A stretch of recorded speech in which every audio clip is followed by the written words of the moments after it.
You know what I'm really hoping we eventually do is we get like a metal cover for the opening theme song. It's something like 10. Yeah, yeah. I want something head bouncy at some point. Something Head that we could bouncy. go out to clubs. Well, we don't go to clubs anymore, or ever. Speak for yourself. Sorry, sorry. Speaking for myself, though. Oh yeah, hi everybody. Welcome to Total Pebble Knockdown. And I am Nathan. I am Alex. Yep, that works for us. We are therefore both Nathan and Alex, and welcome to the show. All right, first up on our discussions, we have Weekly Muse. And so, as you might be aware, Alex, we recently saw yet another version of Skyrim drop. This time it is the Anniversary Edition, celebrating 10 years of Skyrim. Oh my goodness, it's been 10 years. 10 years of Skyrim is 9 years of new releases of Skyrim. Yeah, pretty much. Did you remember the original version when it came out? I still have the original version. Yep, me too. On Steam. I think we talked about this briefly before. Is the version of Skyrim I have is not sold on Steam anymore. I even looked on the page and it's like the publisher is taking this one off, so I can go to the store page for it, and it's like, yeah, this is unlisted. Yeah. But that one is still like a $20 copy of Skyrim, and I was looking because I was like, can I buy any DLC for this one still? And I cannot. No. I have Hearthfire, and I think that's it. Okay. Okay, so yeah, I tried Hearthfire a little bit. Hearthfire just gives you the house in Falkreath. Well, actually, I think there's a few houses. Oh no, I guess there's just Falkreath. Yeah, I guess so. I thought it had 3 houses. I think if you have Dragonborn and you have Dawnguard, you might get a house in those 2 areas. So maybe. Okay. I thought that it had something to do with your faction alignment, like if you've done certain missions. But I don't think so. When I had the original for the PS3 is the version that I had gotten. The only DLC that I had bought, well, I guess I got Hearthstone at some point, but it was, yeah, that thing. Hearthfire. Yeah, I'm thinking of a different thing entirely. They're thinking a different game. Yeah, but Dragonborn. Yes. Was the DLC because I didn't really have any care for Dawnguard. I didn't really care about the vampire storyline, but when I got the special edition, I got to play it, and I realized, yeah, I probably made the right call. Dragonborn's the better of the 2 anyway. Yeah. You get to go to Morrowind. Let's face it, that's worthwhile. Right. But anyway, so, okay, you had the original version on PC. I've been playing it recently. Oh, really? I was like, I'm bored. What can I play? And I'm like, I have like 80 mods in Skyrim. Let's play Skyrim. There's a ton I haven't seen. Because I have a perk overhaul, so all the perks on the trees are different than they were originally in vanilla. Oh, okay. Like, vastly different. It makes the entire game experience different, a lot different. And then I have like 300 more spells than the base game has. Oh. And that's not even including if I wanted to get, say, quest overhauls and new content for different, like, parts of the world, dungeons, etc. Right. Okay. So. Yeah, I did not get to play with mods for the PS3 version because they didn't have that, but they do have it for the special edition that I have on the Xbox One. So I did get to play with some of that. Special edition does look a lot better than the original. I will give them that. You know what's great about that, though? Is the modding community has made 4K and 2K resolution mods to upscale and to just basically make it so the game looks nicer. And most of the mods I've downloaded are to make the game look nicer. Yeah, exactly. And just perform better. Right. That was similar to Fallout 4, too. Like a lot I did that for that, too. Yeah. Did you try the Clear Skies mod? Or Fallout 4? Yeah. Or the 4K. No, I think I had Vivid Weathers. Oh, okay. Yep. But for Skyrim, I just went down. I have 2K textures because 4K is a little unnecessary. Yeah. And then I have stuff to make all the skies look nicer and everything else look nicer. I have one that did the static meshes for all the clutter and everything to make that look nicer. Oh yeah. So it looks way nicer than vanilla Skyrim. Yeah. Also, one of the other ones I would recommend if you are doing any kind of modding is there's a cleanup mod that just eliminates a lot of the brush and everything underneath, and it just, man, that just increases the performance without without losing any of the actual gameplay. Yeah. Just a whole bunch of clutter you didn't need there. But anyways, runs faster. Our discussion wasn't going to be about mods per se, No. but mods are great in Skyrim. Right, and it feels like Anniversary is kind of capitalizing on that yet again. With a few, extra pieces, and a lot of stuff that's kind of based on the Creation Club stuff, the most popular stuff. Fishing is actually one of the big ones that came with it. Really? Yep, there's fishing. Interesting. You can have a fishing lure. There's a whole quest that apparently goes along with that, so that you can catch different fish. They also were offering, when it came out, a couple free pieces of Creation Club stuff that I picked up, which was ironically horse armor. So I was like, I might as well get it while I'm here. But I will say that the sad thing is that if you do have special edition, Anniversary is still going to cost you. They made it an upgrade price, so it's like $20 so that you can upgrade to the Anniversary, so that you can get a few. What is essentially based off of like modding stuff that they put into the Anniversary. Aren't they charging premium price for this edition? Aren't they charging full like $50-$60 price tag for it? I'm sure if you're buying it fresh, the Anniversary upgrade is $20. No. I mean the whole. If I wanted to buy the Skyrim Anniversary edition, I think it's like $60. It wouldn't surprise me if it were. I would have to be at like at least 50 or 60 in order to do that. If they're, which doesn't how much are they currently charging for? Yeah, that's like what is it? Skyrim right now, or at least the special edition, I think is like 30 or 40 if it's not on sale. Yeah, and you can get Skyrim VR too as a different edition. Yeah, you can get that as a different edition. That's kind of the talk we wanted to have today. We've been tangential, but yes, but we have to get. We've been dancing around this because, well, let's face it, unnecessarily long conversations seem to go very well for a Skyrim discussion. Listen, there are YouTubers who have made entire careers out of doing lore videos on everything in Skyrim. Oh yeah, and there's plenty to go on, and top like 7 lists in Skyrim. Oh yeah. And I used to watch some of them, and then I'm like, this is really boring. Right.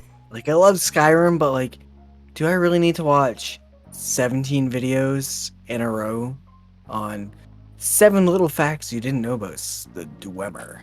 Oh yeah. No, I do not. if you really wanted to, and you just wanted to make a video discussing the actual lore of each location in Skyrim, you will never run out of content. That's true. Yeah. But long meandering like side quests like this seem to make sense for Skyrim because they have a lot of those. But yeah, we were discussing how many actual versions of Skyrim there are. Now, here's the thing. It kind of depends on how you classify the editions. Like, for instance, I happened to see a post that was from Reddit from 4 whole years ago that claimed that there were 11 versions of Skyrim at that time. Now, the reason why the user said that, though, this is how they're calculating it. Okay. 2011, Bethesda releases 3 versions for the PC, the PS3, that doesn't and the count. Xbox 360. Yeah, that doesn't count. You see where we're going here. They're the same version of this game on different platforms. This is why I say we have to be careful about how we're counting. The only difference there is I would count the Switch version differently, but only because Nintendo went, dudes, no, you can't release that game unless you clean it up and actually patch it. And also put a Link suit in there, if you get the amiibo. I guess that too. But yeah, they had to make concessions to sell it on the Switch. They had to actually patch the game. Mm-hmm. So I would consider that a different version of Skyrim. Most people would agree with you. It's the 2013, obviously, now they're saying 3 different versions for the Legendary Edition, and then 3 more for the Special, and then the Nintendo Switch and the VR. And remember, this is 4 years ago, so there's been more since. But but a lot of the pushback that was on that was exactly like you're saying. It's like, I don't think you can realistically say that those are different versions. No, the only thing between PC and then console is that the upgrades and the patches that are out on console take longer because it's a different process than Steam. Right. So it's to push a patch through on console, you have to go through the hoops that either Sony or Microsoft make you go through to make sure it's verified decent content and all this. I've gone through this discussion with the guy that works on Martyr. It's like, no, to do this, it's a bunch of things that you have to do, and if it fails that check, then you have to go through the whole process again. Yep. Which is why it takes more time to go through and patch on console. So PC, you can just be like, here's a patch, go for it. Yeah. So basically what we end up with is somebody who says, well, there's like 11 because each one is different, but we're probably not going to count it that way. Yeah, no.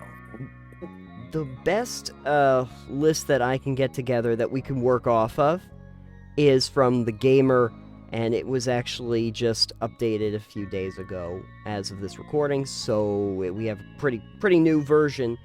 Oh, good. They have 10 versions listed here. Oh, that's only one less than the one 4 years ago. Yeah, somehow we have less now, but because, again, we're counting differently.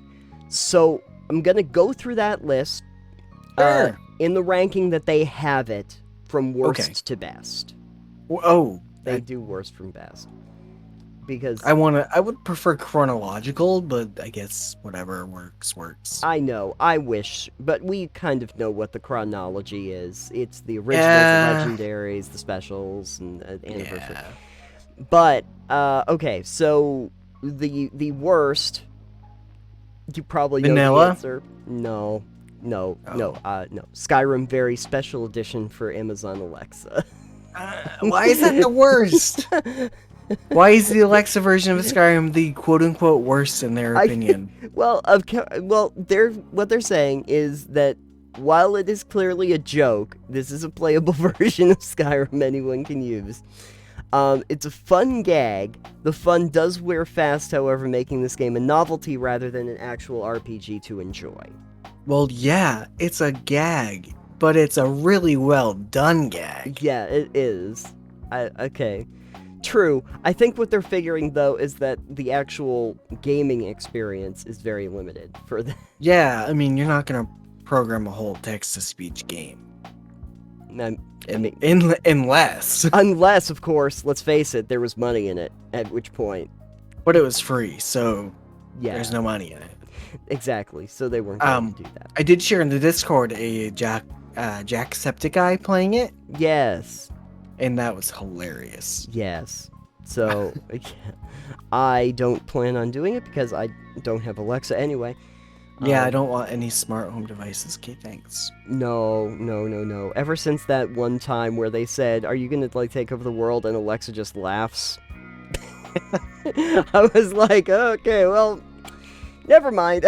So the now here's the interesting thing. So here in number 9 is Skyrim for the PlayStation. Is this the top 10? This is the top 10. Oh, good. The thumbnail is gonna be a top 10 with Skyrim. Yeah. Skyrim with red circles. Yeah, we're gonna have red circles. Conspiracies. Yeah, great. The top hottest spots in Skyrim. Skyrim PlayStation 3, and then the Skyrim Xbox 360 at number 8. So they are actually counting them differently, but... Mm-hmm. Oh, what was 9? 9 was the PlayStation 3 version, and 8 was the Xbox 360 version. Why are they counting them differently? I don't know. They were both released on November 11th, 2011. Let me see. Okay, so PlayStation 3, I kind of remember this. Notorious issue that was common was save corruption that would occur if your save file exceeded 6 megabytes of space. Yeah, poor 6 megabytes space, damn. Pour one out. DLC was delayed for months, way past its debut. Again, we just went over reasons why console Yeah. DLC and patches are delayed. PS3 players absolutely got the short end of the stick for ports. 360 version did have the inclusion of Connect commands for people who used to use that. Oh, for the people that wanted the voice-activated shouts. Yeah, exactly. There are mods for that on PC. Right. Hey, Connect was a thing for a hot second. It was a thing that people allegedly used. Yeah. I never used it. To very light effect. The only thing that's weird, though, is that if you ever do get games that were obviously made for Kinect...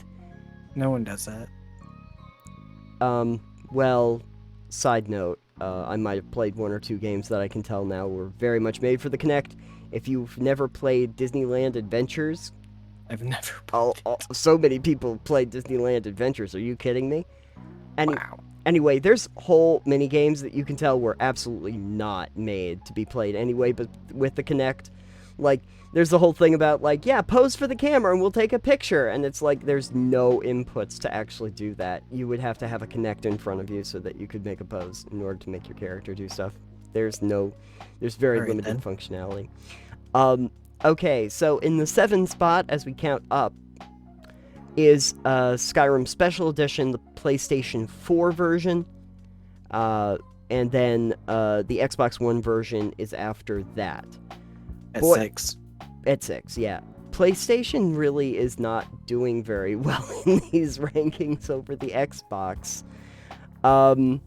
The largest iterations of these versions were the inclusion of mod support and the Creation Club, but let's see. One problem on the PlayStation 4, custom-made content was not allowed on the PlayStation 4 version due to concerns Sony had with console security and safety. Because of this, only an infinitesimally small number of mods are available on this platform, seriously limiting the potential fun players could have with this version. I mean, the game is still fun itself, even without the mods, but, I mean, I guess it limits the immensity of that Skyrim modding community that is there.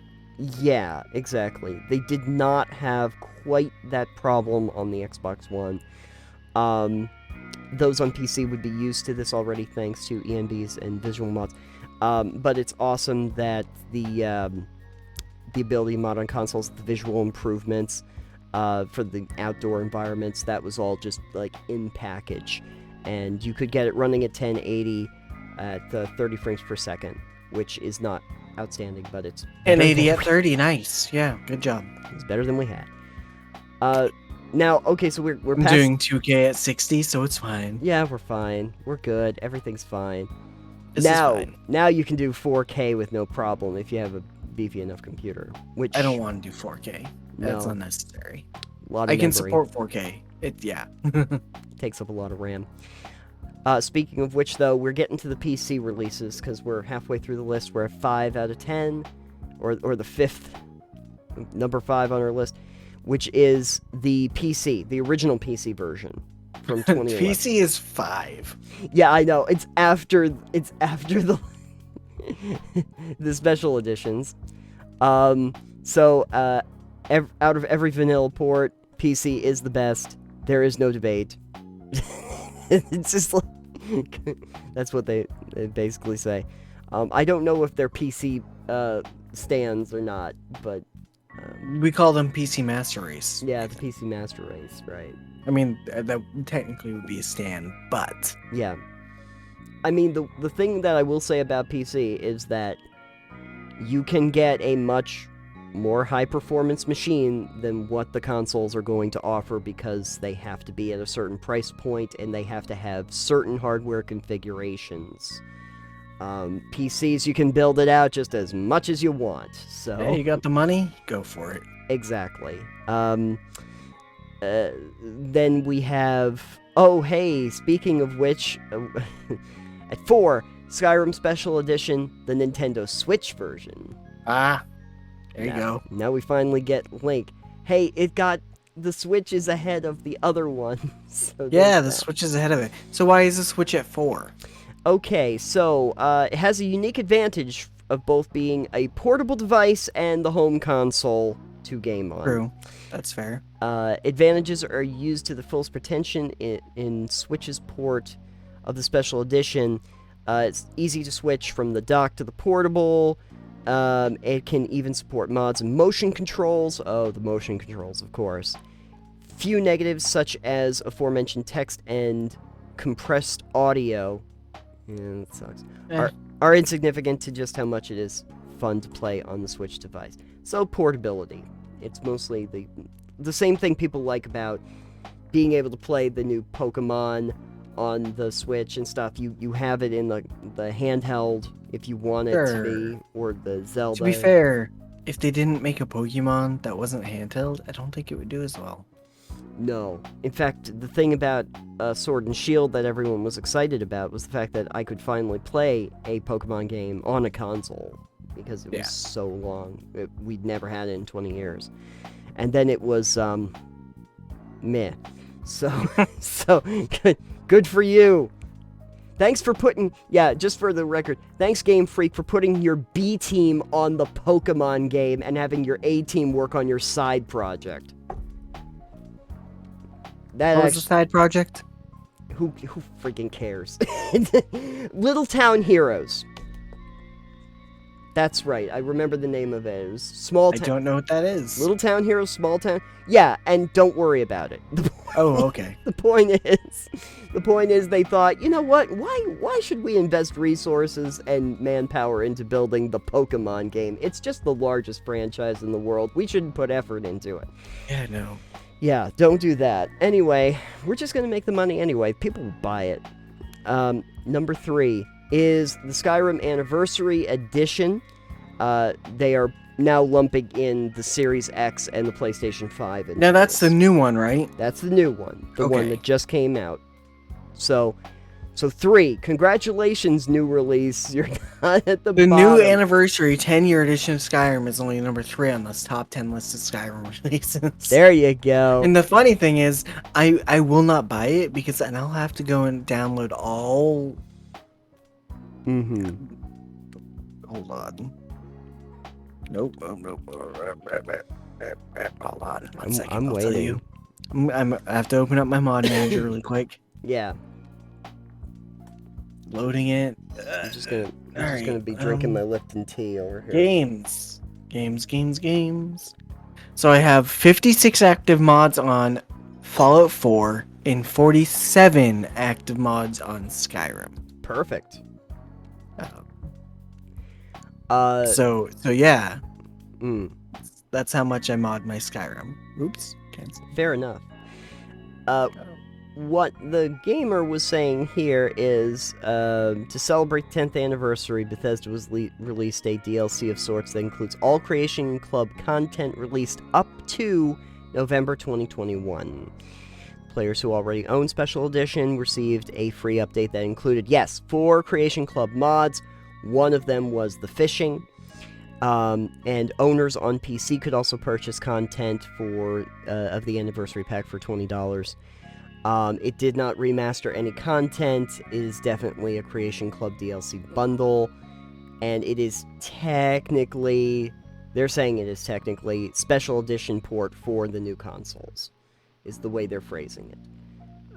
Good for them. So they're charging full price for nothing being remastered. Here's some Creation Club content. Right. As for the added content, quality is mixed. Their opinion, not mine, although it's probably also mine. Most agree that the alternate armor and weapon packs fit right into the vanilla offerings, but the quest mods all lack voice acting. Great. This can make new additions jarring to play through, even if the rest of the creation matches Skyrim's quality. You know what I love about that? There are full mods with additional characters, NPCs, Like that are all voice acted. They got voice acting. The mod community has all of those voiced by people. Yeah. Yeah. Somehow, for some reason, Bethesda couldn't be bothered. Well, you know. Number 2 though, Alex, VR. We're at Skyrim. I mean, VR. to be fair, one of my guys that I used to work with in Rochester had Skyrim on VR. I think he actually has 4 different versions of Skyrim. Oh, jeez. Because he's got it on his PS3. He's got it on his Switch. He's got VR, and I think he's got it on the PS4 or 5 now. Really? Oh, okay. So he's got at least 4 versions of Skyrim, and he's played it in VR, and he's like, it's actually really fun. It's based on motion rather than button inputs? Yeah, you can use the VR controls. Oh, well, that is fun. Yeah. I mean, the VR still sounds interesting. At some point, I'd like to try it. I was just your computer can support it, Nathan. Yeah, it has actually the motherboard that I specifically got was built so that it can support VR. Nice. So you need to get VR, and we need to harass you. Oh yeah, no, that's great. I just don't want to pay $1,000 for an Oculus. No. You can wait. Yeah, I can wait for that. But no, besides that, I was thinking to myself, oh yeah, like you see Half-Life Alyx and those, and it's like, yeah, no, I'd probably want to play that. That looks interesting. Boneworks looks really cool in VR too. And then Sword and Sorcerer, I think it was. Oh yeah, yeah. Some of those ones are really cool again. There's a few other ones that they've been talking about eventually doing in VR, and yeah, no, I can definitely see the potential of that. What's that one that Obsidian is working on that's supposed to be their, like, Elder Scrolls killer? I don't remember the name. Forsaken or something like that. Sure. But anyway, they're making one that is, you could tell it's, like, trying to be their take on, like, Elder Scrolls to do, like, a giant fantasy game. But it's Obsidian making it for Microsoft, and that would be really neat in VR. Sure. Or Grounded. No, I don't want Grounded in VR. That's going to terrify me. It's terrifying enough without it. And then you don't want giant bugs in VR. I don't want look. There was a get Maneater in VR. Oh my god! And then you could just be in the shark and just. No, the one that I don't want in VR is Stranded Deep. I thought you were going to say Subnautica. Subnautica would be interesting, actually, in VR. There really aren't sharks. But anyway, number 1. Number 1. I want to do the Watch Mojo. Number 1. I thought you were going to do Chills. Oh, chill. Number 1. Upon the bird is Skyrim Special Edition for the PC. Released in October 28th, 2016. Many PC fans were skeptical of this remaster of Skyrim. If you talked like this the whole episode, I'd quit the whole podcast. Would be a complete cash grab, selling users an unrefined version of what was already possible on PC thanks to the passionate modding community. I don't know anything you just said because I could not stand listening to you say that. Oh, good. My secrets are safe now. Now, this is something I was not aware of. Bethesda did the noble thing. They say, fortunately, Bethesda did the noble thing, gave Skyrim Special Edition out for free to anyone who had both the base game and all its DLCs. Oh, yeah, I saw that. I don't think I qualify because I don't have all the DLCs. You don't have all the DLCs. I don't really care. Yeah. I still have fun playing Skyrim. I have the original version, and I've got 20,000 plus mods I can go through if I really need more content. I also like really doing that restoration mod glitch. The restoration potion glitch. I mean, that's fine. I don't really glitch my game out, but with Ordinator and the spell overhaul, it's like, don't care. Like, I can get restoration spells that do damage. Like, I can, one of the perks is like Plague Doctor. Right. The reason why I did it was because being able to create your all-powerful character that basically is impossible to kill, which is what I did with Percy Jackson. Percy Jackson is a Khajiit. course. You can still get all of your achievements. Oh, there you go. You can, without the mods. Basically, what they're saying is that you'd be hard-pressed to find out a better version of Skyrim than the Special Edition port for PC. Now, the PC obviously is just going to have a lot more processing power, and it's going to boot up a lot faster. As the Special Edition is, a lot easier for the modding part of it, too. I remember, like, the originals, at least when I was playing on the consoles, they didn't really have that as an out-of-box option. But on when they got to the Special Edition, there's a whole mod section so that you can just go on to the mods directly. But that's neither here nor there. The point of the matter is that apparently the version that was the Special Edition is better than the Anniversary Edition. Although I kind of understand that, considering the Anniversary Edition, for what they're asking for, is not a ton of new content. It's just kind of repackaging a lot of old stuff. But as many people have made very clear, Bethesda will continue to sell you Skyrim just as many times as they possibly can. Yeah, pretty much. Did we ever get that version of Skyrim on the smart fridge?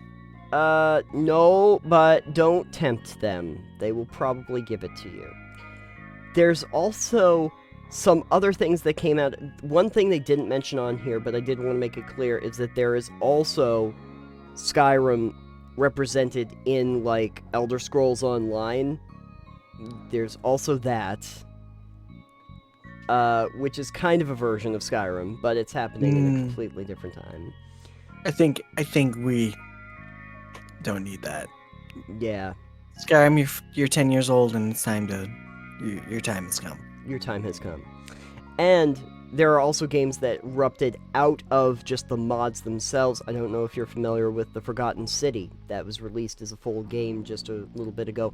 But that was actually based on a mod that was made for Skyrim. So yeah, and there's a whole other one that's multiple gigabytes of a whole new area and quests and storylines, and I forget the name of it, but it is offered up on Steam as its own thing, but you have to have Skyrim for it. Oh, okay. I forget the name of it now. Yeah, Forgotten City was one that was actually completely a separate game. It's not built in Skyrim or anything like that. It's its own separate game, but it's the team that built the mod Forgotten City for Skyrim that had, like, the time shifting thing, like almost a time loop mechanic, but they actually made a whole game out of that. It's completely separate from Skyrim. So there is that. There was Tamriel, whatever the project was, but there was a whole project to create a unified Tamriel, something like that, in Skyrim, where they were trying to get all of the other areas. I think I played a few of those, but sure. But I guess the thing that I'm kind of curious about, the one thing I'm curious about, is we're going to eventually have an Elder Scrolls 6. Been a while, actually. the time period between 5 and 6 is now, like, the longest I think that we've had between iterations of the different Elder Scrolls games. But when they come out with 6, I'm wondering if out of the gate they're just planning on doing, like, a 10-year release schedule of just different versions, because this seemed to work out pretty well for them. Oh yeah. Don't tell Todd. Just monetize as much as you can. All the time, yeah. Well, we're looking forward to the smart fridge. Get right on that. We need at least 3 more versions of Skyrim. Come on, get on it. And I want to make sure that all of the bugs are still intact. They will be. Don't worry. That chest in Dawnstar, I rely on that. I want to go and find the hidden store chest in Dawnstar. You gotta make sure it's still there. I gotta make sure I have the restoration loop. Okay, so I think we've talked enough about Skyrim. This segment is as long as the game. Almost. It's as long as the companion's quest line, at least. Yeah. And then you get to turn into a werewolf. Spoiler for a 10-year-old game. I was gonna say spoilers, damn. Sorry. Anyways. Spoiler, yeah. All right, so we are actually getting behind a little bit on Discord discussions. Discord discussions. Not sure if that should have a theme song. No. Let's forget that. But anyway, on Discord discussions, we discuss things that we saw on Discord. Right, wow. There's no more self-explanatory segment on the show than that. Except for Weekly Muse. That is also pretty... Actually, most of them are, aren't they? Yeah, they are. One more thing is just another thing. Anyways. In similar fashion to Helicity's discussion about who is building the game world, which we've had a lot of discussion about too since we talked about it on the show, we had another one from Datum that I wanted to discuss, which was about pros and cons of GMing styles. And what Datum wrote not too long ago, actually, was to discuss the pros and cons of high prep GMing, which is like the mapping, the props, the world details, all of the other periphery, etc., versus lower prep GMing, which is more like improv, theater of the mind, etc. When should you prep, and where do you focus your prep time? Well, that's a pretty good discussion to be having right about now. When it comes to the world-building aspect, now we're not talking so much about Helicity's thing with who's actually controlling the world-building, but when you're doing the GMing, I'll pass the question on to you. When you're doing the GMing, do you consider yourself like a high prep kind of GM, or do you prefer to do more of a less prep up front and then try to work it out as you go? Oh, I'm definitely low prep. Okay. I have vague ideas of things I would like to happen generally. Okay. And I might set up a few things ahead of time, but like I don't go out and map the whole thing out. I kind of do theater of the mind. I don't use maps typically when I played over the years. I don't do miniatures, maps, that type of stuff. Okay. But I'm much more of a on-the-fly improv thing when I GM. I feel like it can flow a bit better, and it's kind of just like less stress for, say, me. Got it. Yeah. Because, I don't want to sit there and go, well, you guys just took all of these plans I had, threw them out the window, and then stomped on them vigorously. Fuck you. Yeah, yeah, you don't want to get into that pattern. That was more my experience, too, because I would say that I was, not really knowing what I wanted to do. You prepped the shit out of Rift Hunters, didn't you? Rift Hunters was more prepped than it really had to be. In fact, when I originally had proposed it to the folks at Open Legend, I basically was running them through what episode 1 was gonna be. I pretty much I had full speeches for the different NPCs that were going to be doing speeches. I had written it out. The individual pieces of it, and I was like, yes, and they're going to go here, and there's going to be people, and now I can tell you what all the characters are that are going to be in this location. I had mapped out the entire town of Reveille, where they start in this whole thing. I knew what the different buildings were, and the side streets and stuff, so the middle of the map, and then I kind of had a little bit of an idea of the exterior. What was going on in the world, the lore, that the cosmology of this world that they believe in, that whole thing, the stories that were going to be told at the beginning, how they were going to get to their first mission. I had started working on designing the towers at the next mission, at pretty much the second that we start, from that point forward. I will tell you, I would not do that again. I will not do that again. So what happened during that first session, Nathan? Not what I wanted. Anything you wanted happen? Some of it. In fact, it actually became episode 1 and 2, whoever actually listens to that. It became 1 and 2, because we started to realize when we were brainstorming that, it was Brian and Ryan were kind of like going, yeah, maybe the whole thing where you're doing the speeches of the characters and stuff, we'll wait till episode 2, we'll start there. like by the time you get to that point. And that's probably a good thing, because there was a segment of that, there was a segment of that whole first part where they're in the town in those first couple episodes, where you're just listening to me have a conversation between 3 NPCs that requires no input from the actual characters. It was terrific. It was terrific. Yeah. Because just Nathan talking to himself in third person. Yeah, because you had the Reverend. No, actually, there's 5. I think there were 5 characters. They got to the bookstore and they had Blaze, and his grandmother, and there was the pastor, and then there were the 2 precocious orphans. And they're doing a storytelling in the thing. So everyone's kind of like talking back and forth, and I had already scripted out what that back and forth conversation was going to be. You know, Nathan. So one thing I hope you've learned from this is that you don't really need full speeches as long as you kind of make a note about the relevant points of whatever you hear people talking about. In a lot of cases, you can get away with that. No, I didn't learn that lesson. You can kind of be like, yeah, you overhear a conversation between these people about this subject, and then this one point that's important comes up.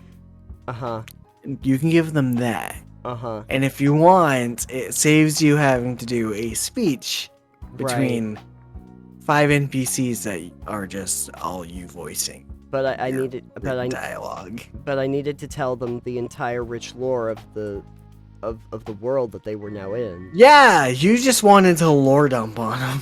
I did a lore dump as a many moons ago kind of. You know who doesn't listen to lore dumps? Who? Anybody. I just kind of love the idea that I have like my 4 players that are probably just sitting at home thinking, when do we play the game? Like, while I have like a 15-minute conversation with myself of all the characters. I feel like there needs to be the build up, a mechanic in an RPG, tabletop RPG, that is essentially just roll to skip cutscene. Roll to meta out of this moment. Can we just yeah, just roll to skip. Yeah, exactly. Just new quest. Here's your card. New quest, yeah. Can we hold the magic button to skip the cutscene? That would be great. Can we close up the book? I didn't really want to read everything. Can we skip to the end and then just get the quest marker? That would be good. No, I mean, that was kind of what I had built, and so I did kind of think to myself, well, once I get out into that, once they leave the bookstore, they have time and before we go to the quest, so, hey, does anyone want to go anywhere? And so, they have free reign to go wherever they want, but the thing is that I'm so happy, because it's like, I know what's going on everywhere, and I've even figured out, like, starting quests and like, plot points in different areas, and where they're gonna go, and how we're gonna get them to their plot threads, and all they have to do is they have to go here, and here, and here. The problem, of course, was they didn't go there.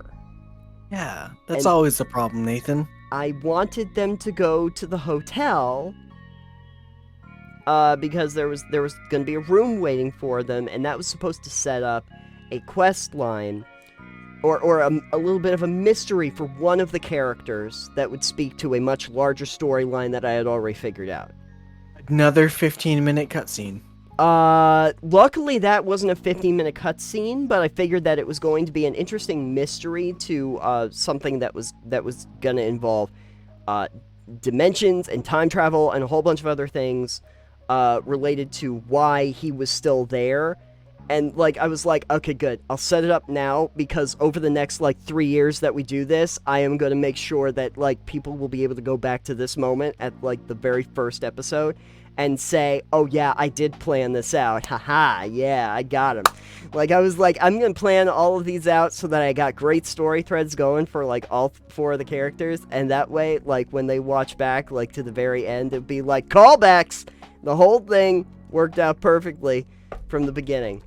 Yep. This was that worked out for you? Well, we only did 6 episodes, and I kind of had to end it prematurely. So no. Which was fun, because at the end I got to do entire lore dumps about what happened to the rest of the world without most of the cast there at all. So, Nathan, would you say that if you were to DM again, if you were to GM again, yeah, would you be high prep or low prep? I'm no prepping it. I'm literally coming in with a, like, cool, what do you guys want to do?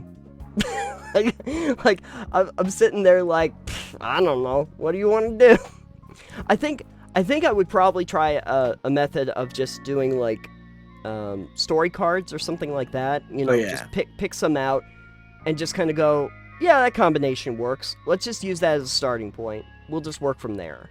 You gotta lead with the hook. You gotta lead with the hook. Yeah. You gotta lead with the hook. You go, this is a thing. And your party is interested in it. Yeah. See, I think the thing that was working against me, just from what I was used to seeing, because, like, one of the reference points that I had gotten for the, you know, for the live play was Adventure Zone. Okay. Oh, yeah. So, you know, you're listening to Adventure Zone, and you're listening to what the McElroys had kind of set up with all that. Well, mostly what Griffin set up with that, which is very rich and detailed and very innovative in how it was built. And I'm listening to how that whole thing goes and thinking to myself, oh, okay, so what I'm really looking for is I want to have a pretty clear, not a totally clear, but I want a pretty clear idea of what the end of this is. Like, where we actually get to at the end. And know I'm working towards that. I feel like that's not always a good idea for an RPG to set, like, your goal for this end goal. Sure. From the beginning, because depending what the party does, you're either never going to reach that, or you could reach that very prematurely, for instance. Like, yeah, we're just going to beeline it. Right. You know, maybe they're going to just beeline it, and then, like, do you just let them? Yeah. Do you try to subvert them from it, even though that is the goal? So I feel like having a good starting point and an idea for where you'd like to end up, but not like a concrete plan, works well. Right. I think what I was trying to figure out was, in a world where you've created, like, this genre mashup, where there were so many different kinds of things that were happening and they were going on different voyages, that I wanted to have some kind of through line that would explain some of it, that would go forward. So I kind of worked out, before we really even started, what the overarching reason for this and this right now was, or at least to create an organization that was essentially the bad guys you'd have to rectify by the end. Yeah. In that storyline. And I had a villain, and he had a compelling story. He wasn't gonna I didn't want villains, like, that's the other thing. I didn't want to have villains that were just, like, mustache twirling, I'm just doing a bad thing because I like bad thing. I wanted someone who was, like, motivated to do what he was doing, kind of dispassionately, because of ambition, because of possibility, and what he saw for himself, and just not looking at what the consequences of those actions were, and the organization being like that too, just kind of as like it was supposed to be more like a large corporation that was seeing the energy that could be harnessed from the rifts, and seeing that as a wonderful resource that they could harvest, but they would have to make the rifts continuously larger. They could actually expand them. but without... Nothing can go wrong. Yeah, exactly. Without caring about the fact that the rifts are tearing apart time and space, because it's a lucrative venture that that might have had some themes outside. See, in the last one I had, it was similar because there were rifts and tears in reality as well. But that wasn't them trying to do it on purpose. It was a scientist going a bit too far with an experiment. Yeah, that also helps. I screwed up. My bad. Accidentally tore the elemental planes asunder, and now they're wreaking havoc on the material plane, and all the planes are collapsing upon it. Little different. And so that's why we talked about it in the world building one, where the time travel shenanigans that I had, the party had been sent to the past from this future where the planes have collapsed. Right. And there was very little of the material plane kind of left. They're like, yeah, we kind of isolated the where this kind of happened from, and we kind of would like you guys to go back to fix it. And the reason we're picking you people to go back and fix it is because you have ancestors who were there at the time. Like, I didn't tell the players this, but it was planned out that these characters were direct descendants from people that were there during the time that it happened. So they could have a more direct, like, time link or whatever to that time period. And then they had to go back and try and fix this. They just ended up... They were sent back in time by the person who caused the issue. The scientist who originally caused the problem. Who had just been living for that long. And he was like... He didn't tell them that it was his fault. But he's like, yeah, no, I've been researching this for a while, and I figured out kind of when this happened and why it happened. So I need you guys to go back and try and fix this. And, like, tell the guy who's experimenting not. Like, convince him to not do the thing. Right. Okay. I didn't tell them how to convince him not to do the thing he's doing. Right. But, you know, they could kill him. He's not a villain. Right. He's just a scientist. Right. Yeah.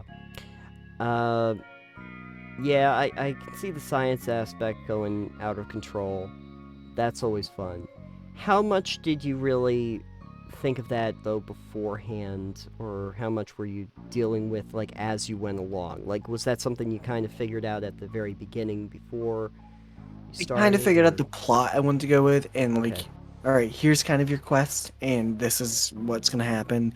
And I kind of let the party decide how they were going to deal with things and where in the world they wanted to go when they got there. Okay. And, like, they had to figure out how to get there, too. So, like, they were sent on a boat to an island that existed outside of time. Okay. And then they got to the island, and they had to kind of puzzle solve to get the item they needed to do. Had an interaction. Did some time travel shenanigans. Always. Yeah. Was there... Went back in time to the place they had originally come from, but in the past. I see. Several hundred years. Did you have to do a lot of railroading for that? Not as much as you would expect. Okay. Because my party was buying into it. Okay. Good. So they're like, okay, this is our quest. We'll do it. All right, you know, I get it. We'll go on. They weren't like, yeah, we want to kind of go do other things. It's like, no, you kind of lead in. And you're like, all right, this is kind of what's going on. You guys have been called here for this reason. It's like, all right, cool. We got this. Okay. Right. Yeah. My experience was I railroaded my party pretty bad. That whole thing with the yeah, so here's the thing. There was a point where they wanted to just move on to the next part of the game, and I couldn't figure out, like, I had tried a few different things to, like, get them to the hotel so I could start that story thread. It's like, oh, well, you know, your character is drunk and she should probably sleep that off, so I guess you could take them to the hotel. There's a room waiting for you. But, you know, she was like, no, I'm fine, we can keep going. Okay. Eventually, I'm just kind of like going, before we go, can we go to the hotel? and they were like, oh, okay. Let's do that. Let's just go there. And then, of course, when we get to, like, the later episodes where I'm trying to close people's stories out, I'm pretty much just taking them on a roller coaster to get to get point A to point B. Okay, yeah, and then you get a bunch of raptors come down. Okay, great. Can you fight off the raptors? Okay, this character comes in. They take you to this place. You go there. Now they're gonna take you here. Now you're gonna go on, and yay, your quest is over. Congratulations, you did it. You led my instructions perfectly. Now, of course, considering that they knew that they had to wrap this stuff up, and they had to wrap their character arcs up, in, like, very limited time, they seemed to be pretty happy, or relatively happy with just how, because it gave them some closure, at least for Sarah's character, because I had a story arc just for her, well, a session just with her on that, but, for the rest of them, I was just trying to get them to a point real quick, because I had no time. So, it was mostly a time constraint of, now I have to try to cram, like, some semblance of the next, 3 years worth of content I was trying to build into about 2 episodes. Good luck. Yeah. I know the point of them having you do the thing was to show that Open Legend is accessible for newbies too. Yes. Which is great and all. Mm-hmm. But you know. Yeah. That didn't seem to work quite right. Then I did the holiday special, and yeah, I prepped that way too much as well, because it was literally to one encounter to the next so that they could get enough crystals to get to the end. Like, it was Candyland, but it was, like, deadlier, and they had to go from one encounter to the next encounter, and I had figured out voices and storylines for every single one of them.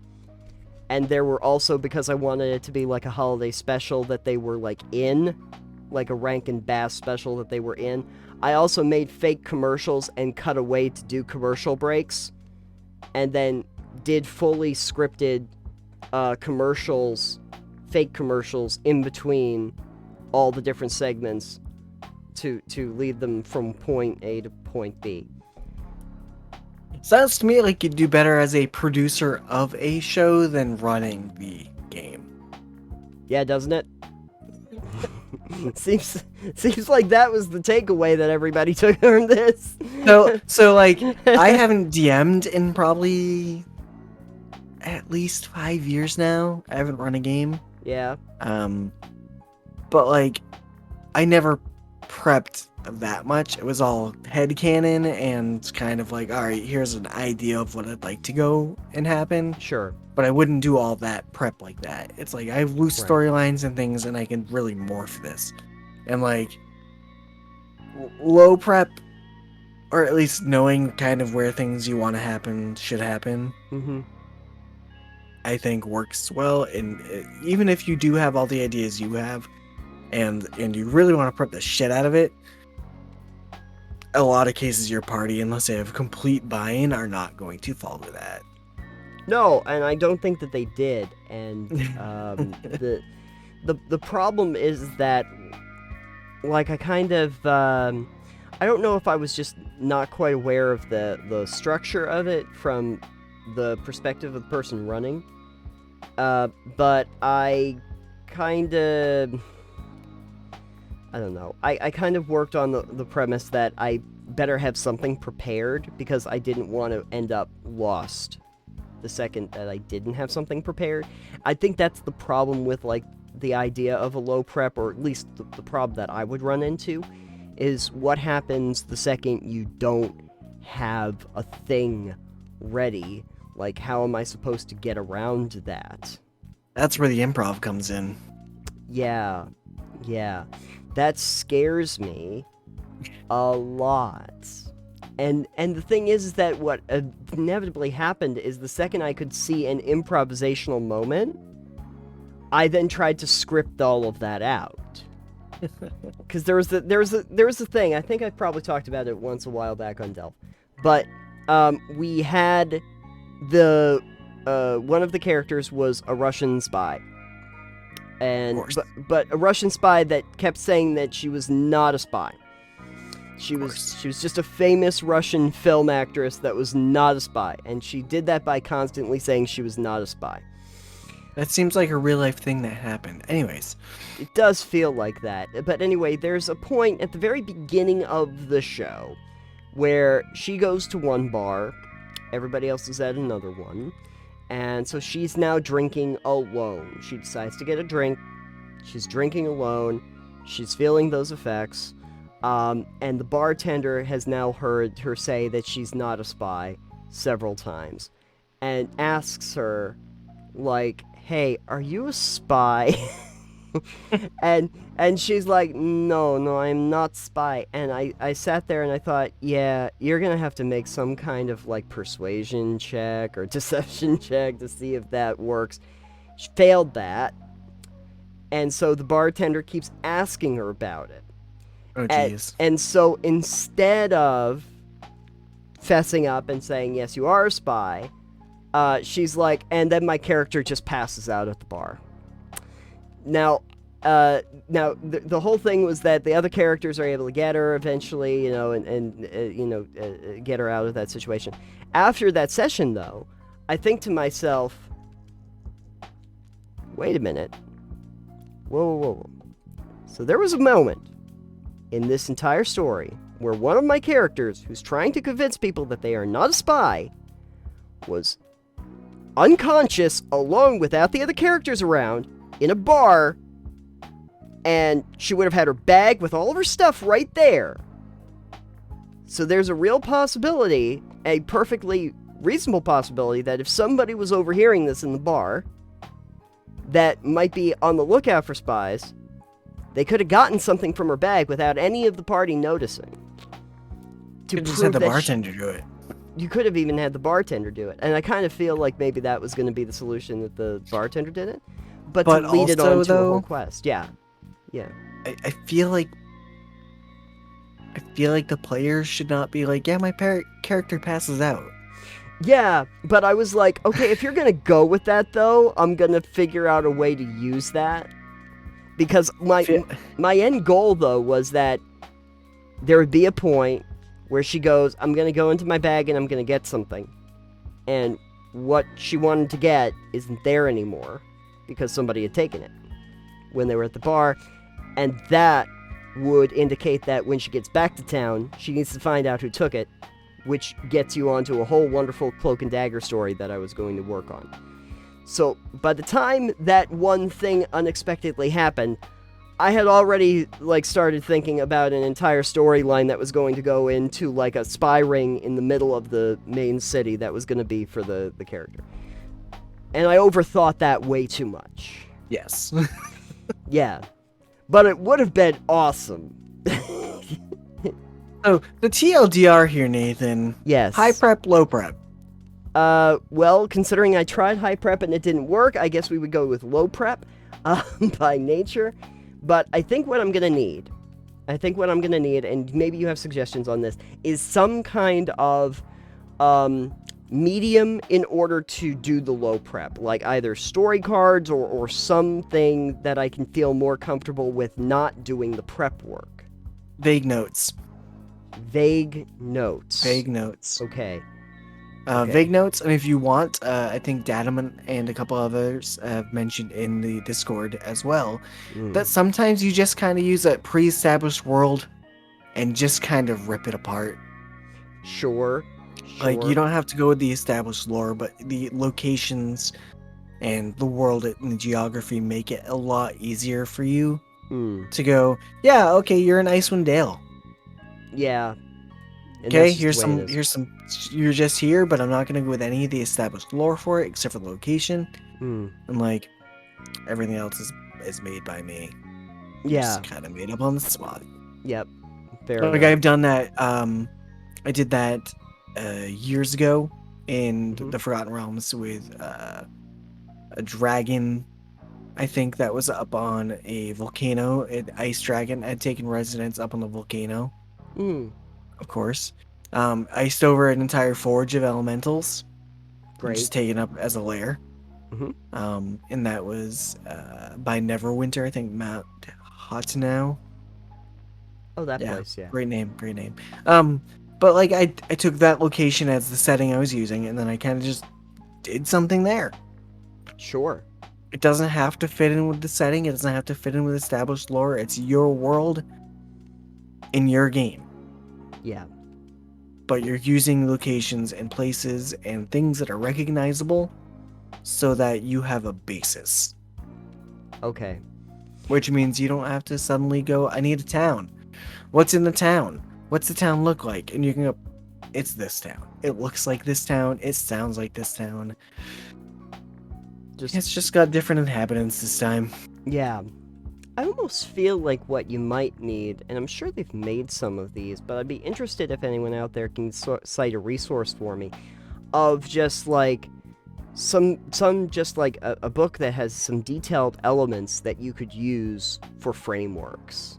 Definitely, they exist. Yeah, so that, say that people are just really familiar with the D&D and you don't want a town or a setting or something that's D&D, because people are going to go, wait, isn't this the thing in the place or whatever? But, like, individual towns, items, quest lines, stuff like that, framework that you can then work with, that's not actually specific to a setting, to a system, something like that, so that you can use those elements, use the narratives that have been created there and the detail, and then you can just drag and drop. Like drag and drop, but for tabletop. Drag and drop for tabletop. Perfect. I like that. We're gonna trademark that. Drag and drop tabletop. Drag and drop for tabletop. There's the episode title. DDTTRPG. DDTTRPG. Perfect. Down to roleplay. Anyway, thanks. And hopefully if anyone has any other suggestions, one, for any resources that I might be looking for, but if you are interested in either doing a low prep or a high prep, tell me which one you would like to do, or which one you prefer to do. I think you determined that low prep works best for you. No interest in going high prep? My route? Have I turned I don't have. Turned you off? I do not have the ability to process enough stress for that. Yeah, I think the thing is, though, for me, I felt stressed by not having something ready. Yeah, no. So that was my inexperience showing. So basically, I think what we're getting to is essentially if you're new, you naturally try to high prep, and by the time you're an old hat, you start to do lower prep. Yeah. You know how you always joke that I like to kill my players, and that one time you played with me, you started in a crypt? Yep. Almost dead already?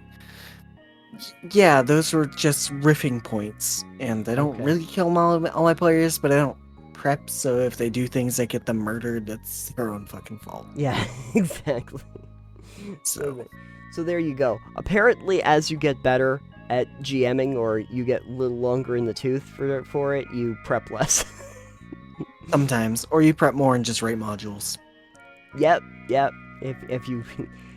It's the two very different directions, two paths diverge in the forest. One leads you to make the actual modules, and one leads you to just not stress out so much about it. Yeah. So there's that. Sure.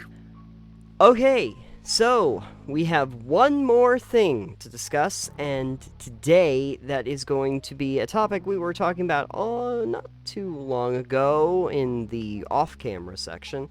Yeah. Which was about the number of game launchers that are out there now, because it feels like you have to have about 10 in order to see everything. Now, there are a couple different things that we need to talk about with that, though. There are the actual game delivery services, the actual ones where you buy the games on those platforms. But then there are also a ton of other kinds of launchers that you can use to organize and then launch games that have their own private things. Yep. I do have a couple lists of what people consider to be the better ones. But in general, before we get going with that, what do you have on your computer for essentially game launchers? Too many game launchers. Too many launchers? Well, first of all, I do have Vortex, which is a mod manager, but you can use it to launch games. I generally don't. Okay. However, I do launch Skyrim from it because then I think it launches correctly that way. I don't know if it launches correctly from Steam. I have Steam. I have Epic. I have the Blizzard app, whatever they call it now, which is you can launch games without it, but again, it's easier to just do that. I have Origin somewhere, which is 99% for The Sims. Yeah. Let's see. I think Ubisoft has its own launcher. They do. If you want to use it, I do not. No. Elite Dangerous has its own launcher if you get into game. Oh, really? That one has its own launcher that you need to use. Oh, Crusader Kings has its own launcher, its own splash screen launcher when you launch it. It's not like a Steam launcher, but it is when you open it, it goes up with the, all right, here's your little launch thing before the game properly launches. Right. Rockstar was actually the one we were talking about. This came up when we were talking about GTA, but yeah, Rockstar has its own launcher that it wants to sell all of its games through as well, to kind of be an all-in-one platform for them. Yeah. Any others that you have on your bar there? I don't think so. Oh, Minecraft. Minecraft has its own launcher too. For Minecraft and Minecraft Dungeons. Oh, okay. The funny part about that is I have two different logins for Minecraft and then Minecraft Dungeons, and it makes me swap between the two different accounts to access each one individually. You can't just combine it. Of course. Yeah. Of course. Great. What do I have down here? I've got myself I've got the Xbox. Or essentially, it's also Microsoft, but essentially it's the Xbox Game Pass one. Because that's where I have the Ultimate, so that's where you launch all the stuff through Game Pass. I have Epic on here now, mostly just for the free games every week. That's kind of the only reason I have it too. Yeah. It's why I got Tiny Tina. Actually, I downloaded it when Tiny Tina came out because I was like, oh, okay, I'll get that for free. I just gotta download the launcher. I might as well do that. Speaking of that, I saw you had a PC building simulator. I do. Did you buy that? I did. I have it too. Yeah. I got it for free on Epic. Oh, yeah. Yeah. I didn't pay all that much for it, but... No. Yeah. I have myself Steam, and then I have GOG. And actually, the thing is that I do buy a lot of things on GOG, but mostly just because I like the fact that it's DRM free. They also have a very generous return policy if you decide that you want to replace things. Their deals are usually pretty good. Sometimes they'll offer some freebies with your games. I got, when I bought, I think, New Vegas Ultimate Edition, they also threw in Elder Scrolls Arena and Daggerfall just because.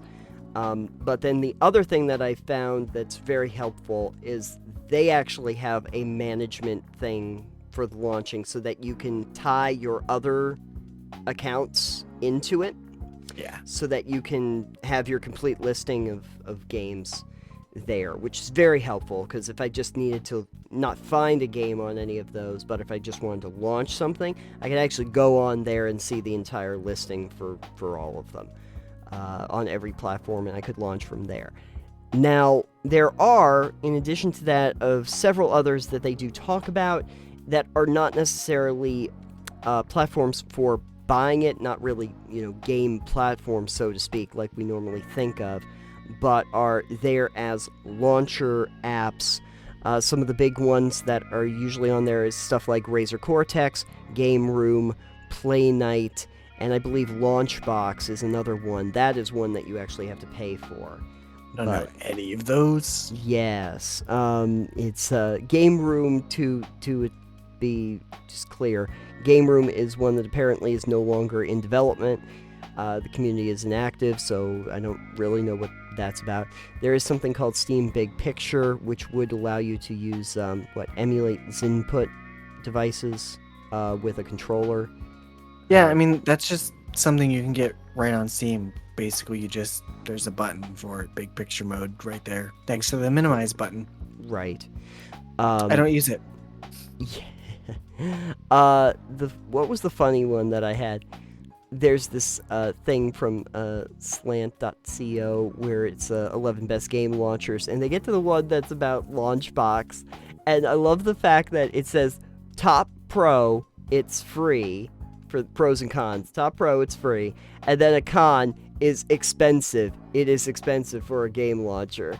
Now, now, I have to tell you, I think that the Pro might be wrong, because it is $50 to buy game Launchbox. Jesus Christ. It's its own game, huh? It's pretty much its own thing, and I don't think I would necessarily recommend it, only because the only pro it seems to say is it's free, and it is not. So there's that. The one that is at the top of the list, though, and I have seen it mentioned quite a bit, is Play Night. It's only for Windows, but it does have things like a pro. The Top Pro is a full screen mode. Has a full screen mode, and also I don't know how that's a pro. I don't know, but I don't want my launcher. Care. I don't want my launcher in full screen. If I want it in full screen, I can just maximize the launcher. Yeah, I don't ever think to myself like I want my launcher to be on the full screen. That's what I could really use.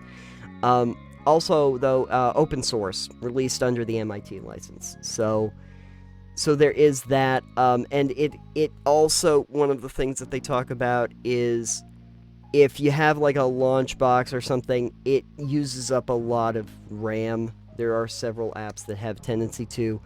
And so compared to like the 900 to 1 gig that you'd be looking at some of these, this one only uses about 200 to 300 megs to do essentially the same thing. But one of the other cons of that is that if you have a game on different systems, it will just show instances of it in multiples. I know on GOG it will kind of just show you that you own the game and give you like, I think they'll give you like launch options. Additionally, there's a Radeon and GeForce have their own like experiences. I know GeForce experience you can use as well. Again, why? Right, exactly. And obviously, you have things like, the ones that are usually up here are GOG and Steam for actual platforms. But I think my biggest complaint is I don't know why we need so many different, like, essentially platforms on the PC. I thought one of the biggest complaints that people had about the consoles was the very fact that, you had console-specific games. And so what this has opened up is the ability to have console-specific games, but for the PC. We saw that with releases for like the Epic Store, where it was exclusive to Epic. They did this for Borderlands 3, and I think that they're going to be doing it for Wonderlands. And I just bought Borderlands 3 because it was 75% off. And that was on Steam because it is now past the exclusivity date. Yes. Yeah, which is great. There's more of those that are going to be like exclusive deals for certain systems, and then they're going to become, generally available a year afterward because some people threw a lot of money at it, and so here we are. And so I don't really know if I like that, because I kind of feel like PC games is just general thing. Shouldn't have to be gate kept like that through certain apps, and you can kind of see this too when they were talking about this not too long ago. People were, but that there were a lot of people that were the PlayStation fans that were upset because some games like Horizon Zero Dawn or God of War were now going to also be on the PC. I don't know why, because well, the comments that came back were like, I guess Sony doesn't care about the PlayStation fans. Like, dude, you still have the game. It's just that they're opening it up to another market. I don't really have a problem with that. I have more of a problem with limiting your market.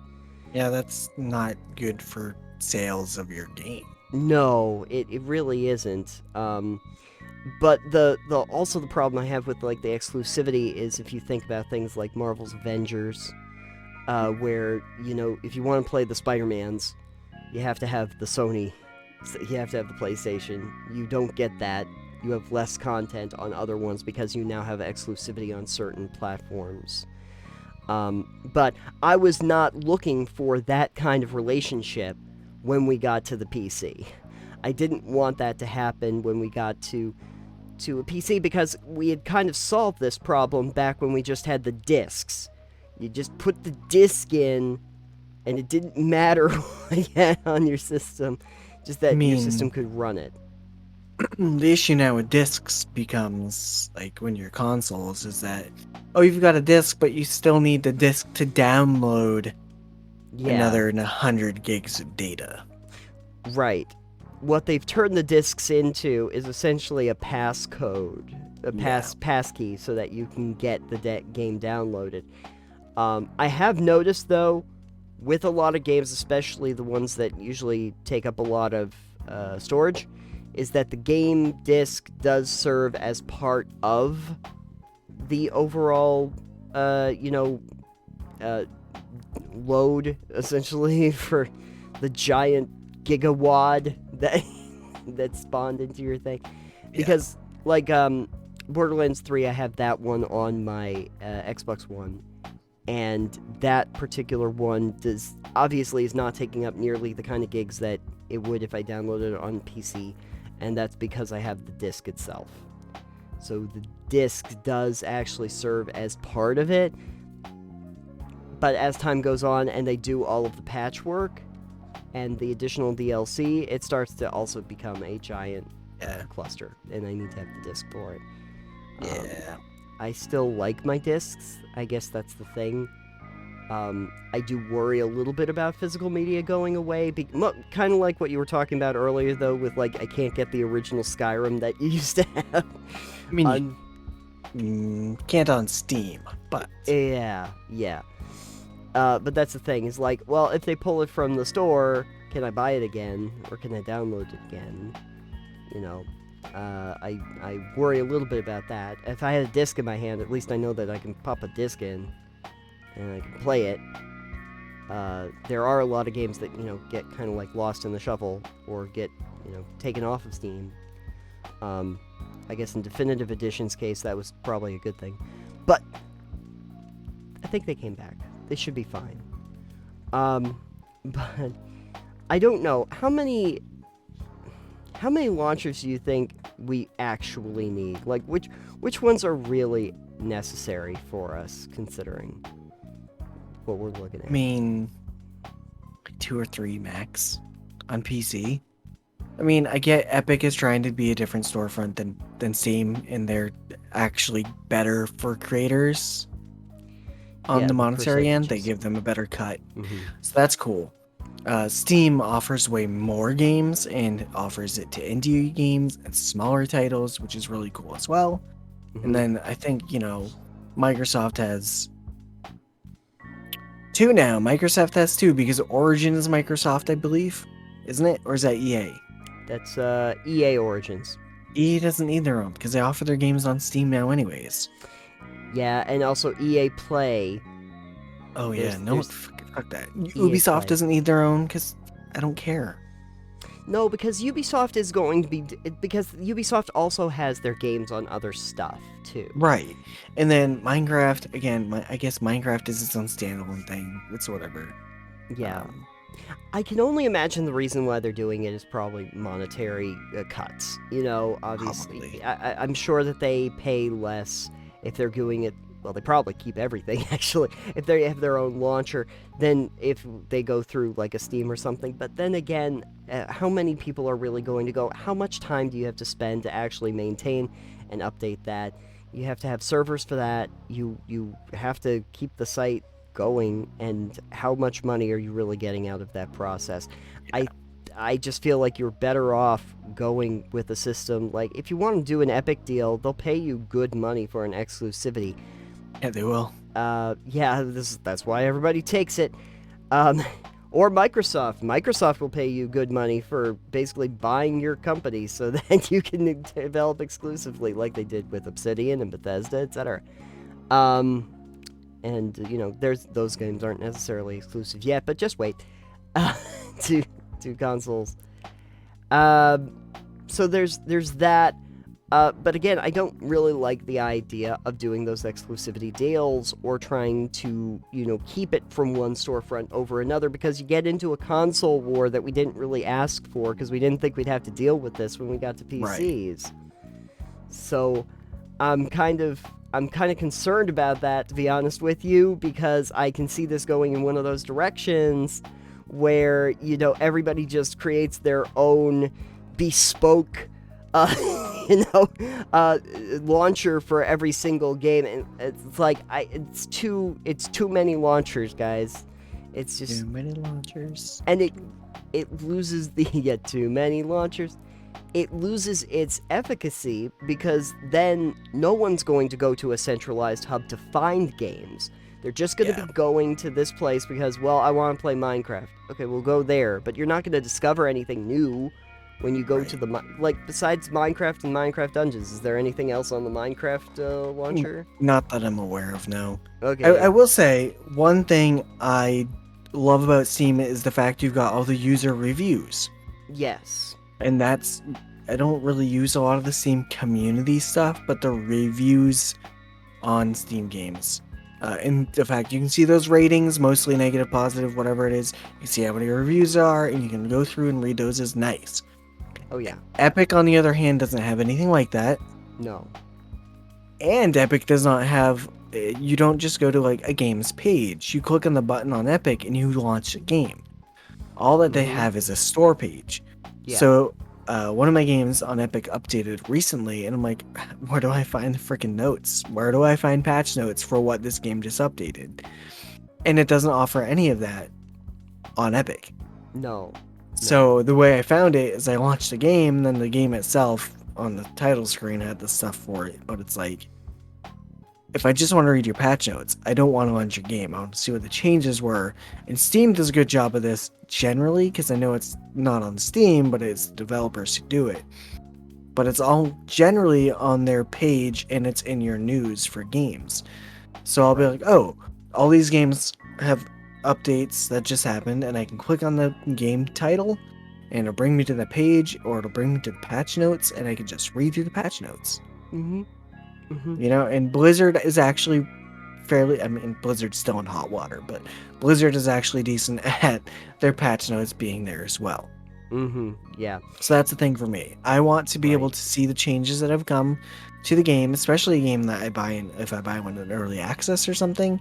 Yeah. And it's like, all right, things need to be fixed before I want to play you. Let's see what you fixed so I can see if I want to try and play you again. Right. I would say that, usually, Xbox, Game Pass, Microsoft, they're usually good. They will have reviews. They will have user-generated reviews. You have to own the game to do a review. I think Steam is the same basic policy. GOG also does user reviews. You can see those. What I will say is a little annoying, though, is if you are getting a game for Xbox and you see that there's a giant update, they don't, in similar fashion, they don't tell you what really is getting updated. Yeah. I have to go onto a website to then find out, what is this giant download that they did, and what does that add? Because I want to know. So, that is the one thing I do hate when a game on Steam updates, even a small update, and there's no patch notes, and I'm like, what was it? What is this? What's this What thing? is this 20 megabyte update? What did you do? What did you change? What did you fix? Oh, let me know. They had an update for Psychonauts 2, not that long ago that was like 20 gigabytes. And I was like, and what is that? And I had to go on a whole site to find out. Yeah. To find out, like, oh, well, we added, like, arenas, and we added some other, like, mods, like, the auto spot, which is, like, a whole filter. Like, if you're trying to find all these collectibles we put throughout the game, but they're a little hard to find, there's one that heightens it. There's, like, a mode where you can actually see it in clear detail in the camera mode, and stuff like that. And I'm like, oh, okay. Well, I guess that now I know that, but, geez, just throw that right in my face. Right. Everspace 2 had a giant one like that too, not too long ago, and it's like, oh, cool, is that mostly content? And I found out that, yeah, some of it is, but it's also a lot of bug fixes and stuff like that. Yeah, a lot of optimization stuff. A lot of optimization stuff, which they gotta fix, because I gotta be honest with you, on the version that I have, there's supposed to be a gate that takes you to another system, the new system. Every time you destroy one of the crystals that you're supposed to do so that you can unlock the gate, game freezes every single time. You can't get there. And they know about the problem, and I'm sure... now I know what the next patch better be. If they do, better be something for that. But, yeah, when I see the giant content updates... Borderlands 3 actually had one too. I wonder, like, especially those... Okay, there's got to be something new, something big that I'm missing here that I should be aware of. And if you haven't just outright told me. So, in an ideal launcher, yeah, I want to know what the updates are. I want something on the page that tells me when you have that giant update. This is what got updated this day. Those are the notes. You could put them somewhere that I can get to them. I want a shopping cart. Yes. Epic. Why is this so hard? To be fair, yeah, Steam needs to do a better job too, because if you're buying gifts for people, you can either do the gift or you can do it for you, but you can't do it both. You can't, yeah. and it's like, if you put multiple things in your cart, I don't know if you can do multiple gifts all at the same time. Yeah, they don't make that very easy to figure out. Yeah, so Steam, you can do better too. Yeah, they all can. There are criticisms that you can make. GOG has one problem as well, which is just the way that they lay things out so that you can do your individual modifications and stuff like that. How you launch modded versions of games and stuff, it's all kind of like hidden away.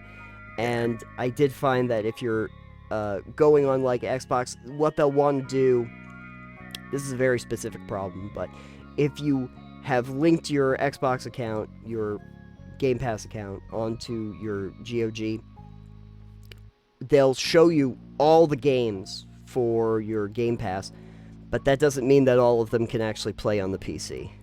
Yeah. So it will show you all of these games, and then you'll go to most of them, and it will just kind of like go, no, you have to play this on your console. Well, why are you showing it to me? I would like this to be a little bit clearer. I'd like to... and I know they're trying to do that just as a convenience, but still, it doesn't feel very convenient when I'm going, oh, maybe I can actually play these games on this system. No. Sorry, you can't. And for that matter, Xbox, I would really like more of the Play Anywhere titles, which, in case anybody's wondering, Play Anywhere, Xbox Play Anywhere is basically... if you have a game on the Game Pass or you happen to, own it, you can move your game with save data and everything, play it on your PC, play it on your tablet, play it on your Xbox. You can just load your game up on another platform and hit the ground running right where you are. You don't have to start a new game, anything like that. You can just keep going with your... very, very handy, because you don't lose any of your progress, you know exactly where you are, you can keep your achievements and everything like that. But they don't do it enough, and they really have to do it better. So, I'd also like stability, and I'd also like to make sure that you could use your damn controller on any of them. Oh my god. Yeah, we just had that issue with the Epic Store, right? With Epic, because they don't support the PlayStation DualShock controller. Yeah. Why? Who knows? Don't know why. Yeah. But they don't support it natively. Steam does. It supports Xbox and Steam controller and PS4 controller or PS5 controller, probably. Yeah. But I was like, oh, so you'd have to play this game with keyboard and mouse. I'm like, yeah. Thanks, Epic. To be fair, I don't think that the Xbox launcher has the support for PS controller. Just I mean, because that's it's system specific. fine though. That's system specific. This is on computer. Yeah, exactly. Now, I have not run into that problem with GOG. I think they have support for other kind of controllers. I'm just using the Xbox. But I haven't run into those problems, unless it's a specific game that doesn't like it. Yeah. But, and I have found a few of those, but it's few and far between. Anyway, I think the general point is that it seems like there's a lot of launchers, and I can't point to a single one of them that just does everything correctly. They all seem to have these quirks about them that just make you want to use something else to as a workaround. So, you know what the point here is, we need to just make our own launcher. We'll make a Total Pebble Knockdown launcher. Yeah. We'll make the We'll call it the Knock launcher. We'll call it we'll call it Trebuchet. Trebuchet. Perfect. Yeah, it's good. Trebuchet. People love trebuchets. Exactly. They're the superior siege weapon. They are the superior siege weapon, and that way so cool. And you can use them to launch your games. That's right. You can use them to launch your pebbles of games. I want to rock. You know what? The thing is, though, if we make Trebuchet, the only game you can play is Rock of Ages. It's just the Rock of Ages collection. They have their own bespoke launcher, and it's Trebuchet. Right? Yeah. So anyway, hey folks, if you want to see if we can do Trebuchet and make that make that game launcher that we always dreamed of, we'll try to do a good cut for the game creators, especially the indie game market. I feel like they're the ones that kind of have a give-take when it comes to the launchers, because they do have to shell out a pretty sizable percentage to some of them.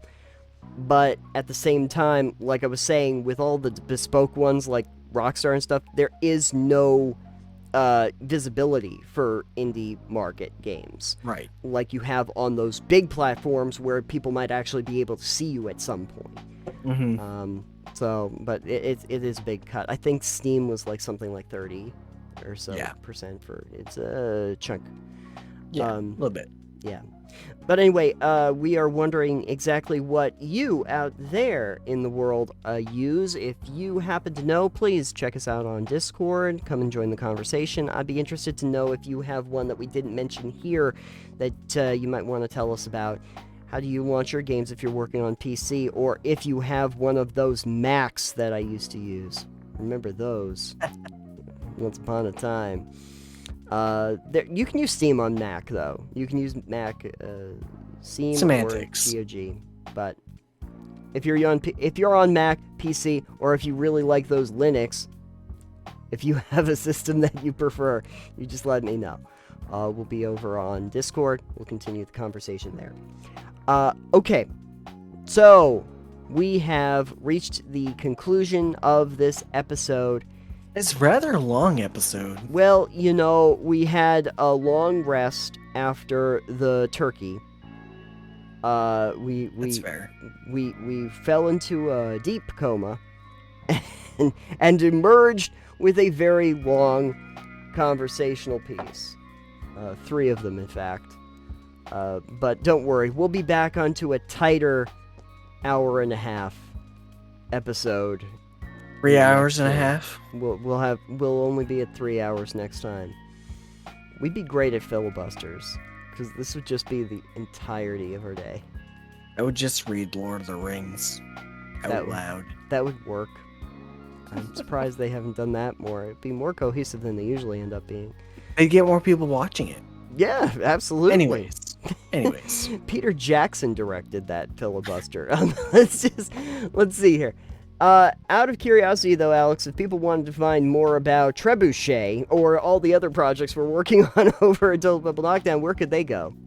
To TotalPebbleKnockdown.com. Yeah, not Trebuchet.com. That's a whole other thing. I wonder if it's probably taken. It's taken. It's probably taken. We'll find out. To be if it's not. It's about to be taken. The point is, you can find all of the episodes of this show and any other thing that we're working on over there. We do have some other side projects that are going to be going up, that are either already going up or are going up soon, as well as your Patreon. There is a little tag. You can hit a little button and go over to Patreon. You'll find full-length versions of these episodes in video format before they go up in audio form. You will also find some bonus content pieces that we do over there, and early releases of things like Titanium Mine. So worth checking out there. Today had some great bonus content. Yes. Yeah, your bonus content is going to be something else. Let me put it to you this way. There was once an episode of where Chris Bissett came on, and we were talking about Loot the Room, and there was like a half-hour episode of Delve that people listened to, and there was like an hour of the cut content that became like a no loot here, skip this room that we ended up doing, and there's only a handful of people that listened to that because I was not going to release that to the general public. And so times like this, you get those great moments. It's worth it. Yes. As well as merchandise you can find over on the website as well. Yeah, all that fun stuff. And hey, you know what? Christmas is coming up, so it's always a good time to be looking at shopping. I've heard. Allegedly. For people that have money. I don't know who those are, but not us. Anyway. You can also find us on social media. I'm at Titanium. I am at EXP Limited, and the show is at Pebble Knockdown. That's right. I keep wanting to say the old one. Do you ever find that? We said it for so long. Yeah, sometimes I'm just like, wait a second. Yeah, wait, nope, that's not right. And feel free to check us out on all the podcast apps, basically everyone that exists under the sun. We're not going to list them here. Yeah. We're also available on Amazon Music and I think Audible now. If anyone subscribes there, please let us know if we're there. I think we should be because they're owned by Amazon. Yeah. But let us know. I don't use Audible. Right. Exactly. If you happen to do that and you're over there, feel free to check that out. We can add that to the very long laundry list. But so, with that being said, I think that Trebuchet is the next big project that we will never end up getting around to doing. So yeah, probably. Yeah, exactly. Add it to the laundry list as well. Yeah, we'll add that to the laundry list. And but you know what? The graphics for it will be amazing. Yeah. Because nothing but trebuchets. Yep, it will be amazing graphic. We'll have a wonderful thing for it. We'll have a wonderful graphic, that thing. Yeah. Crave will make something look great, but there will be no content behind it. Perfect. It's all trebuchet facade, all the time. Trebuchet all day. Trebuchet. Timothy Chalamet Trebuchet. I don't understand that reference. Timothy Trebuchet. Have you heard there's a Dune out in the world? Nope. There's a new version of the Dune. You can maybe some of your female friends that are not the Skyrim models can tell you who Timothy Chalamet is. Probably not.